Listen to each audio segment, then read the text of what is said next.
এই বছৰ পৰীক্ষাত আমাৰ মুঠ 4,29,449 গৰাকী পৰীক্ষাৰ্থী অৱতীৰ্ণ হৈছিল আৰু ইতিমধ্যে আপোনালোকে গম পাইছে যে 2,70,471 গৰাকী পৰীক্ষাৰ্থী উত্তীৰ্ণ হৈছে আৰু 5% হৈছে পৰীক্ষাৰ উত্তীৰ্ণৰ হাৰ হৈছে 63.98%, 63.98%।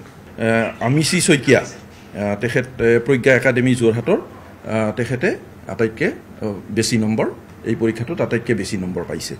আমি 14টা ৱেবছাইট আৰু এটা মোবাইল এপৰ দ্বাৰা আমি এই ব্যৱস্থা কৰি দিছোঁ আৰু গোটেইকেইটা ৱেবছাইট সুচাৰুৰূপে চলি আছে আৰু নিজৰ মাৰ্কশ্বিটবিলাক ডাউনলোড কৰিব পৰা হৈছে। গতিকে ৰিচেকিঙৰ কাৰণেও ল'ৰা ছোৱালীয়ে পৰীক্ষাৰ্থীয়ে এপ্লাই কৰিব পাৰিব। তাৰ কাৰণে এটা পৰ্টেল অপেন কৰি দিয়া হ'ব 3 দিন পিছত আৰু পৰৱৰ্তী কালত আমি কম্পাৰ্টমেণ্টেল পৰীক্ষাও আমি অনুষ্ঠিত কৰাৰ কাৰণে আমি সিদ্ধান্ত লৈছোঁ। পাছ চাৰ্টিফিকেট কাম মাৰ্কশ্বিট এখনেই থাকে, গতিকে সেইখন আমি বিহুৰ পিছতেই আমি এই মাহৰ ভিতৰতে আমি দিয়াৰ ব্যৱস্থা কৰিম। এই বছৰ পৰীক্ষাত আমাৰ মুঠ 4,29,449 গৰাকী পৰীক্ষাৰ্থী অৱতীৰ্ণ হৈছিল আৰু ইতিমধ্যে আপোনালোকে গম পাইছে যে 2,70,471 গৰাকী পৰীক্ষাৰ্থী উত্তীৰ্ণ হৈছে আৰু 5% হৈছে পৰীক্ষাৰ উত্তীৰ্ণৰ হাৰ হৈছে 63.98%, 63.98%।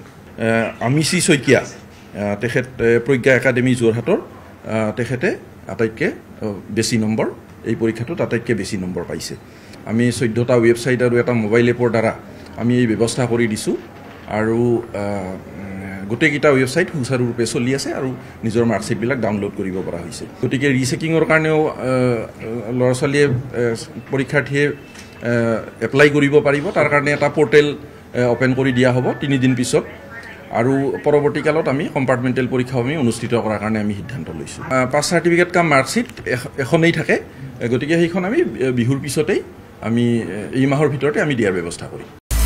আপুনি বিচৰা বাতৰি পাব কেৱল নিউজ 18 এপত। নিউজ 18 এপ ডাউনলোড কৰিবলৈ স্কেন কৰক এই QR কোড।